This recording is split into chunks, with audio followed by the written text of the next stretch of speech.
તો આ તરફ ડાંગ જિલ્લામાં મોડી રાત્રે ધોધમાર વરસાદ વરસ્યો। વઘઈના જાવડા ગામમાં પાણી ફરી વળ્યા। અહીં રોડ રસ્તા પર પાણી ફરી વળ્યા। કોઝવે પર પાણી ફરી વળતા વાહન વ્યવહાર પ્રભાવિત। જીવના જોખમે કોઝવે પાર કરતા દ્રશ્યો પણ સામે આવ્યા। તો કોઝવે પર વરસાદી પાણી ફરી વળ્યા, જેના દ્રશ્યો આપ જોઈ શકો છો। જીવના જોખમે લોકો કોઝવે પાર કરતા હોય તેવા પ્રકારના પણ દ્રશ્યો સામે આવ્યા હતા। નોંધ્ય છે કે ડાંગ જિલ્લામાં મોડી રાત્રે ધોધમાર વરસાદ પડ્યો। તો દક્ષિણ ગુજરાતના કેટલાક ભાગોમાં વરસાદી માહોલ યથાવત જોવા મળી રહ્યો છે। ડાંગ જિલ્લામાં સાર્વત્રિક વરસાદ નોંધાયો છે, તેમાં પણ ગિરિમથક સાપુતારા ખાતે વહેલી સવારથી ધોધમાર વરસાદ પડ્યો। સાપુતારા સહિત તળેટી વિસ્તારમાં ધોધમાર વરસાદ નોંધાયો। સતત વરસાદથી સાપુતારા પાણી થયું। ભારે વરસાદના પગલે અંબિકા નદી બે કાંઠે થઈ। વરસાદના પગલે અનેક ધોધ સક્રિય થયા, તો પ્રવાસીઓ માટે ડાંગ જિલ્લો આકર્ષણનું કેન્દ્ર। ત્યારે હાલ ડાંગમાં કેવા પ્રકારનો વરસાદી માહોલ, તેને લઈને વિગત સાથે કેતન આપણી સાથે સંવાદદાતા જોડાઈ ગયા છે। કેતન, ડાંગમાં હાલ કેવા પ્રકારનો વરસાદી માહોલ, કયા વિસ્તારો પ્રભાવિત? પ્રીતિ, ચોક્કસથી વાત કરું તો ગુજરાતનો એકમાત્ર ચેરાપુંજી સમાન કહેવાતો છે ડાંગ જિલ્લો। ડાંગ જિલ્લાની અંદર તમામ તાલુકાની અંદર વહેલી સવારથી જ સાર્વત્રિક વરસાદ જોવા મળ્યો છે, જે અંતર્ગત ખાસ કરીને એકમાત્ર ગિરિમથક સાપુતારા ખાતે વહેલી સવારથી ધોધમાર વરસાદને પગલે સાપુતારા પાણી થવા પામ્યું હતું। તો ગત રોજ પણ આજે સાપુતારાની જીવાદોરી સમાન કહેવાતું સર્પગંગા તળાવ પણ ઓવરફ્લો થતા સ્થાનિકો અને હોટલ સંચાલકોમાં ખુશીનો માહોલ હતો। તો બીજી તરફ તળેટી વિસ્તારની અંદર વરસાદ વરસતા ડાંગરની આ પાકને જે ધરું નાખવાની હાલ પ્રક્રિયા ચાલી રહી છે ખેડૂતોમાં। તો સમગ્ર જિલ્લાની જો વાત કરવામાં આવે ડાંગ જિલ્લાની, તો ડાંગ જિલ્લામાં વઘઈ, સુબીર, આહવાની અંદર ધોધમાર વરસાદને પગલે અંબિકા, ખાપરી, પૂર્ણા અને કીરા આ ચારે નદીઓમાં હાલ પૂરની સ્થિતિ જોવા મળી રહી છે। ખાસ કરીને વઘઈથી જાવડા જતો માર્ગ છે, એ માર્ગ ઉપર પાણી ફરી વળતા માર્ગ વાહન વ્યવહાર માટે બંધ કરાયો છે। છતાં પણ સ્થાનિકો, વાહન ચાલકો અને સ્થાનિકો જીવના જોખમે આ રસ્તેથી પસાર થતા એવા ચોક્કસપણે દ્રશ્યો પણ સામે આવવા પામ્યા છે। જી પ્રીતિ। જી, આભાર માહિતી આપવા બદલ। તો આ તરફ અરવલ્લીમાં બાયડમાં મોડી રાત્રે ધોધમાર વરસાદ વરસ્યો। બાયડ દક્ષિણેશ્વરના ગ્રામ્ય પંથકમાં વરસાદ નોંધાયો। ભારે વરસાદથી અહીં પાણી ભરાઈ જવાની સમસ્યાઓ સામે આવી। નીચાણવાળા વિસ્તારોમાં પાણી ભરાઈ જવાના દ્રશ્યો પણ સામે આવ્યા છે। તો હવે વાત કરીએ પાડોશી રાજ્યની। રાજસ્થાનમાં ઘણા ભાગોમાં વરસાદનો કહેર યથાવત છે। અજમેર સહિત રાજસ્થાનના 20 જિલ્લાઓમાં ભારે વરસાદની ચેતવણી આપવામાં આવી છે। મંગળવારે રાત્રે પણ વિવિધ વિસ્તારોમાં વરસાદથી સામાન્ય લોકો માટે મુશ્કેલી ઊભી થઈ હતી। અજમેર જિલ્લાના કેકરી અને ભિનાઈમાં મુશળધાર વરસાદના કારણે ઘણા રસ્તાઓ પાણીમાં ડૂબી ગયા હતા, જેમાં ભિનાઈના ઘણા વિસ્તારોમાં વરસાદના કારણે જળાશયો ભરાઈ ગયા। કેકરીમાં શહેરી વિસ્તારમાં વરસાદ બાદ તેલી મહોલ્લાની હાલત સૌથી ખરાબ હતી, જ્યાં શેરીઓ અને રસ્તાઓ પર 2 થી 3 ફૂટ પાણી ભરાઈ ગયા હતા, જેના કારણે દુકાનો અને ઘરોમાં પણ પાણી ઘૂસી ગયા।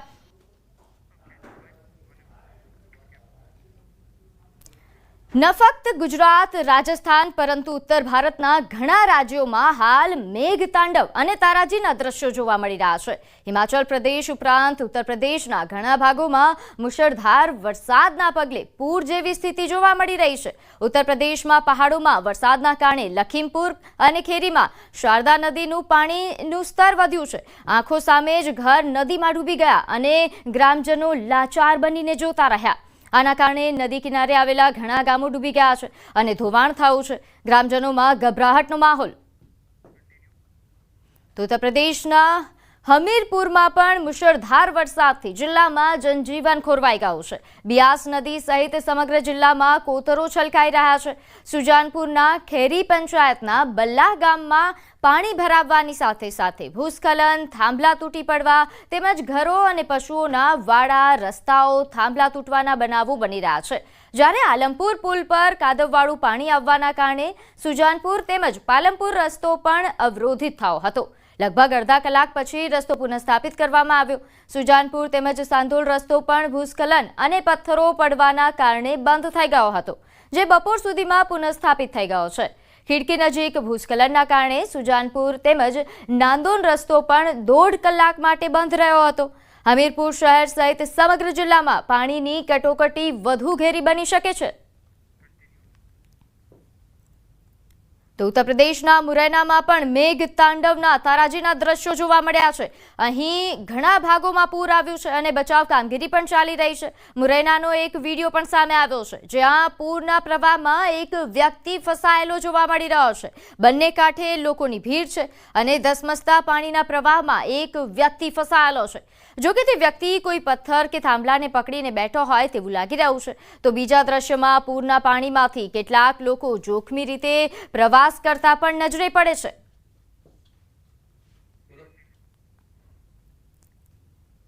તો ઉત્તરકાશીમાં વાદળ ફાટવાની ઘટના બાદ યમનોત્રી હાઈવે 3 દિવસ માટે બંધ છે. વાદળ ફાટવાથી અહીં શ્યાનચટ્ટીથી જાનકી ચટ્ટી સુધી 850થી વધુ મુસાફરો ફસાયા હતા. અત્યાર સુધી 400થી વધુ યાત્રાળુઓને પગપાળા બચાવ્યા. ભારે વરસાદ અને ભૂસ્ખલનના કારણે નુકસાન પામેલા યમનોત્રી રાષ્ટ્રીય ધોરીમાર્ગને પુનઃસ્થાપિત કરવા માટે યુદ્ધના ધોરણે કામ ચાલી રહ્યું છે. સિલાઈબંધ નજીક ધોવાઈ ગયેલ રસ્તાનું સમારકામ પણ કરવામાં આવી રહ્યું છે. રસ્તા બંધ થવાના કારણે 3 દિવસથી યમનોત્રી ધામ યાત્રા પર પણ બ્રેક લાગી ગઈ છે. યમનોત્રી ધામ તરફ ફસાયેલા યાત્રાળુઓને પગપાળા બે રોકટોક અહીં જવા માટે લઈ જવામાં આવશે. આ ઉપરાંત બીજી તરફ ગુમ થયેલા મજૂરોની શોધખોળ પણ ચાલુ છે. ये तो आप देख ही रहे हैं कि पूरा कार्य युद्ध स्तर पे चल रहा है और 50% जो हमारे यात्री श्यानचट्टी खरसाली जानकी चट्टी फंसे हुए थे, 50% से ज़्यादा हम लोग आज रेस्क्यू करवा चुके हैं और कल तीर्थयात्री वहाँ से लगभग धामों से आ जाएंगे. वॉश आउट एरिया हुआ था 3 जगह यहाँ पे, उसको रिकवर कर लिया है, रिस्टोर कर लिया है.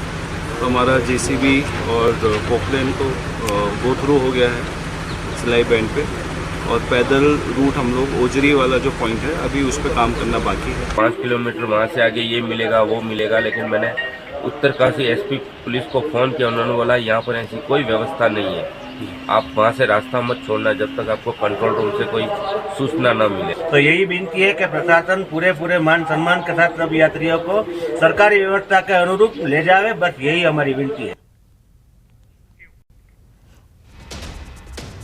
તો હિમાચલ પ્રદેશના મંડીમાં ભૂસ્ખલન નિર્માણાધીન ટનલના ગટર પર અહીં ભૂસ્ખલનની ઘટના કેમેરામાં કેદ થઈ.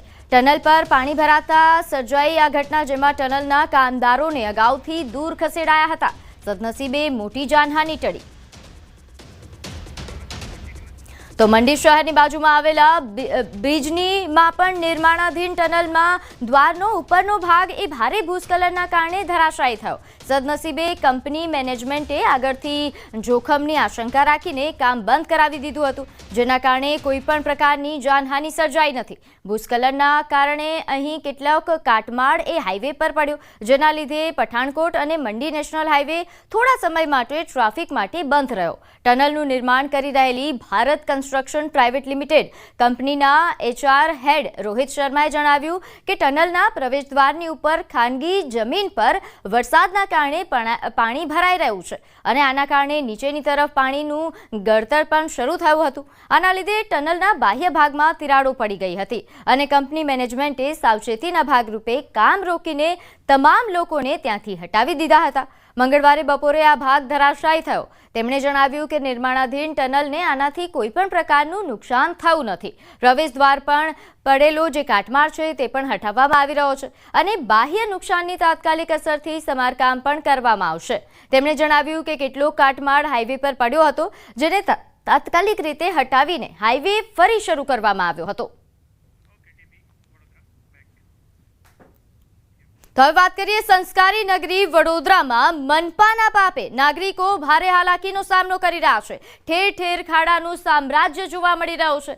મનપા કમિશનરે ફાયર વિભાગને ખાડા ગણવાની જવાબદારી સોંપી છે, પરંતુ તે માત્ર નામની હોય તેવું લાગી રહ્યું છે. મનપા ખાડા પૂરો અભિયાન શરૂ કર્યા હોવાનો પણ દાવો કર્યો છે, પરંતુ આ અભિયાન માત્ર કાગળ પર જ હોય તેવું લાગી રહ્યું છે.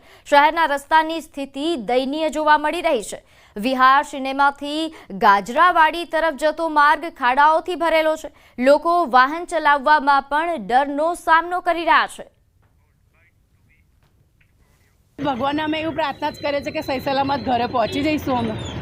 એવું થઈ જાય. જીવના જોખમે જ અમે તો આવીએ છીએ અને મને તો એવું થતું હતું કે આજે કોરું છે ને તો સવારે જઈ આવું, પાછું સાંજે પાણી હોય ને તો ખાડો દેખાય નહીં તો ગયા તો અંદર સીધા. મ્યુનિસિપાલિટીવાળા કમિશનર જે રહ્યા છે ને એ 15 કે 20 દિવસ હોય ત્યારે વરસાદની છે ને ખાડા પૂરવાની કામગીરી કરે છે અને લોકોના પૈસા જે છે વેરાના ને એવા એ બધા પૈસા ગાયબ થઈ કરી કાઢે છે આ લોકો. આ શહેર વડોદરા નથી, ખડોદરા શહેર છે. ખાડાના લીધે અમને ડેલી રિસ્ક જેવું લાગે છે, એમ કે અમે પડી જઈએ, અમે એક્સિડન્ટ થાય એટલે અમે કહીએ છીએ કે આ રોડ સરખો કરાવો, પણ સરખો કરાવતા નથી. અને જ્યારે સરખો કરાય ને તેના અઠવાડિયા 2 અઠવાડિયામાં આ રોડમાં તરત ખોદકામ ચાલુ થઈ જાય ને એટલે આ રોડ ફરી જેવો હતો ને એવો બગડી જાય છે. સમગ્ર મામલે મનપાના વિરોધ પક્ષના નેતા ચંદ્રકાંત શ્રીવાસ્તવે જણાવ્યું કે વડોદરા મનપાના અધિકારીઓના ઘર પાસેના રોડ સારા હોય છે, સામાન્ય નાગરિકોના ઘર પાસેના રોડ ખરાબ જોવા મળી રહ્યા છે. રોડ સહિત તમામ કામોમાં મોટા પાયે ભ્રષ્ટાચાર થઈ રહ્યા હોવાનો પણ આક્ષેપ છે. અધિકારીઓના રોડ સારા છે, કમિશનરની પાસે જાઓ ત્યાં રોડ સારો હશે, ડેપ્યુટી કમિશનર પાસે જાઓ રોડ સારું હશે, પણ બીજા આમ નાગરિક જે ટેક્સ ભરે છે જેના વડે તમે લોકો છો એના રોડો બધા જ ખરાબ છે. જરા આ વડોદરા શહેરના નગરજનો ઉપર રેમ કરો અને સારા ખાડા પૂરો ને રોડ બનાવો. 1500ની આસપાસ ખાડાઓ થયા છે, જેને hot mix material, cold mix material અને વેટ મિક્સ કરોડાછારું જેવા મટીરિયલથી પૂરવામાં આવેલા છે. વડોદરા શહેરના નાગરિકોનું ઘરની બહાર નીકળવું એટલે કે રસ્તા પરથી પસાર થવું મુશ્કેલ બની ગયું છે, કારણ કે કોર્પોરેશનના પાપે જે રોડ રસ્તા છે તેની હાલત જે છે તે દયનીય જોવા મળી રહી છે. આ રસ્તો તમે જે જોઈ રહ્યા છો તે ગાજરાવાડી વિસ્તારનો રસ્તો છે અને અહીંયા ખાલી આ રોડ નહીં પરંતુ અનેક રોડ એવા છે કે જેની દુર્દશા જોવા મળી રહી છે. વાહન ચાલકો કેટલી મુશ્કેલીમાં અહીંયાથી પસાર થઈ રહ્યા છે તેનો અંદાજો જે છે તે લગાવી શકાય છે. કાર જતી હોય તો જમ્પિંગ કાર લાગે અને રિક્ષા અને 2 વ્હીલરની તો વાત જ ના પૂછો, કારણ કે ખાસ કરીને 2 વ્હીલર ચાલકો અને એમાં પણ શાળાના જે વિદ્યાર્થીઓ છે તેમની હાલત કફોડી છે. દ્રશ્યોમાં જોઈ શકાય છે કે એક વિદ્યાર્થી પોતાના જીવના જોખમે અહીંયાથી સાયકલ લઈને પસાર થઈ રહ્યો છે. જો કોઈ સિનિયર સિટીઝન અથવા તો કોઈ મહિલા આ રસ્તા પરથી પસાર થાય અને ખાડાના કારણે પડી જાય તો તેની જવાબદારી કોણ લેશે તે સૌથી મોટો સવાલ જે છે અહીંયા ઊભો થઈ રહ્યો છે. બીજી વાત કે વડોદરા શહેરમાં છેલ્લા 2 દિવસથી વરસાદ નથી વરસ્યો, એના કારણે આ પ્રકારની પરિસ્થિતિ છે. જો વરસાદ વરસી જશે અને અહીંયા પાણી ભરાઈ જશે તો વાહન ચાલકોને ક્યાં રસ્તો છે અને ક્યાં ખાડો છે તેનો અંદાજો નહીં આવે અને વાહન ચાલકોને અકસ્માતનો ભય જે છે તે સતાવી રહ્યો છે. એટલે ટૂંકમાં કહીએ તો વડોદરા શહેરના રસ્તા અત્યારે જોખમી રસ્તા સાબિત થઈ રહ્યા છે અને વાહન ચાલકો છે તેમને વડોદરા શહેરના રસ્તા પર પોતાનું વાહન હંકારતા પણ ડર લાગી રહ્યો છે. હાર્દિક દીક્ષિત, ન્યૂઝ 18 ગુજરાતી, વડોદરા. હજુ તો ચોમાસાનો પ્રથમ વરસાદ જ પડ્યો છે અને રોડ રસ્તા ઉબડ-ખાબડ થઈ ગયા છે. રસ્તાઓમાં 2-2 ફૂટ ઊંડા ખાડા પડી ગયા છે. વળી આ ખાડાઓમાં પાણી ભરાયેલા છે, જેથી લોકોને ખાડા હોવાની જાણ પણ રહેતી નથી અને ત્યાંથી પસાર થતા અકસ્માત થવાનો ભય સતાવે છે. હિંમતનગર શહેરના GIDC થી લઈને સહકારી જીન સુધીના સર્વિસ રોડ હાલ બિસ્માર બની ચૂક્યો છે. હિંમતનગર શહેરના મોતીપુરા અને સહકારી જીન 4 રસ્તા ખાતે 2 ઓવરબ્રિજનું નિર્માણ કાર્ય ચાલુ છે. જો કે ઓવરબ્રિજની બાજુમાં આપવામાં આવેલા સર્વિસ રોડની સ્થિતિ દયનીય બની છે. સર્વિસ રોડ પર મોટા ખાડા તેમજ વરસાદી પાણીના નિકાલના અભાવે અહીં ખાડાઓમાં પાણી ભરાવવાના કારણે વાહન ચાલકો પર અપાર મુશ્કેલીનો સામનો કરવો પડે છે. જો કે તંત્રને વારંવાર સ્થાનિક લોકો દ્વારા રજૂઆત કરવા છતાં તંત્રના પેટનું પાણી હલતું નથી. મોટા મોટા ખાડા 2-2 ફૂટના ખાડા છે, જેથી કરીને 2 વ્હીલ તથા મોપેડ જેવા સાધન જઈ શકતા નથી, કારણ કે પાણી ભરાયું છે. પાણીની અંદર ખાડા છે, જે ખાડો કેવડો છે એ અંદાજ જ નહીં આવતો વાહન ચાલકોને, એના હિસાબે જઈ શકાતું નથી. અને આ વરસાદ પહેલો જ વરસાદ છે તો એ આવી કન્ડિશન છે, જેથી કરીને તાત્કાલિક ધોરણે આ રોડનું સમારકામ થાય. ખાડો પડી રહ્યા છે પાણી, આ જે પુલ બનાવ્યો છે સરકારી ડાયરેક્ટ અમદાવાદ વાળા જ ડાયરેક્ટ નીકળી ગયા છે, બરોબર. જે આ બાજુ જે બસ સ્ટેન્ડ બાજુ જવાવાળા છે એમના સર્વિસ રોડ પર આ તકલીફ થઈ રહી છે પાણીના લીધે, વરસાદના લીધે જે ખાડો પડી રહ્યો છે, બરોબર. એના લીધે અમને તકલીફ પડે છે. હું પોતે અહીંયા સફલ હોસ્પિટલમાં જોબ કરું છું, યુનિપેથમાં લેબોરેટરીમાં છું, અને મારા રોજનું આ જ રસ્તો હોય છે. ખાડામાં 2-3 વખત પડ્યો તો પેલી મોટી ગાડી પડી ગઈ. હમણાં હાલ તમે જોયું હશે તો હમણાં હાલ જ હું ત્યાંથી આવ્યો ને તો આ જુઓ ગાડીની પથ્થર રગડી ગઈ, બરોબર. તો આનું એમ કે કોઈક નિવારણ કરે સરકાર. સાબરકાંઠા જિલ્લામાંથી પસાર થતા નેશનલ હાઈવેની પરિસ્થિતિ હાલ તો વિકટ બની છે. ખાસ કરીને તમે દ્રશ્યોમાં જોઈ શકો છો તે પ્રમાણે જે હાઈવે છે તે હાઈવે ઉપર જે નવીન બ્રિજ છે તે નવીન બ્રિજ તો બનાવી દીધો, પરંતુ જે બાજુમાં સર્વિસો છે સર્વિસ રોડ બિસ્માર હાલતમાં જોવા મળી રહ્યા છે. સામાન્ય વરસાદના કારણે જે આ સર્વિસ રોડ બિસ્માર બની જતા વાહન ચાલકો ક્યાંક ને ક્યાંક સમસ્યાનો સામનો કરી રહ્યા છે. અનેકવાર જે વાહન ચાલકો અહીંયા ફસાતા હોય છે તેના કારણે ટ્રાફિક જામના દ્રશ્યો પણ સર્જાતા હોય છે. જે રીતે એક રિક્ષા પણ જે પાણીમાં જે ખાડામાં ફસાઈ હતી તેના કારણે મહિલા દ્વારા રિક્ષા ઉપર પણ ધક્કો મારવામાં આવ્યો હતો અને 10-15 મિનિટની જહેમત બાદ જે આ રિક્ષા જે પાણીમાંથી નીકળી હતી આ પ્રકારના દરરોજ દ્રશ્યો સામે આવતા હોય છે. ત્યારે અનેકવાર રજૂઆત કરવા છતાં પણ તંત્રનું બેગનું પાણી પણ હલતું નથી. અનેકવાર રજૂઆત કરવા છતાં પણ જે આ છેલ્લા 6 વર્ષથી જે આ હાઈવેનું કામ ચાલી રહ્યું હતું 4 લેનમાં 6 લેન રૂપાંતર, પરંતુ ક્યાંક ને ક્યાંક હજી સુધી પૂર્ણ ન થયું તેવું લાગી રહ્યું છે. ત્યારે વાહન ચાલકો અનેકવાર આ મુશ્કેલીનો સામનો કરી રહ્યા છે. ત્યારે આ સમસ્યાનું નિરાકરણ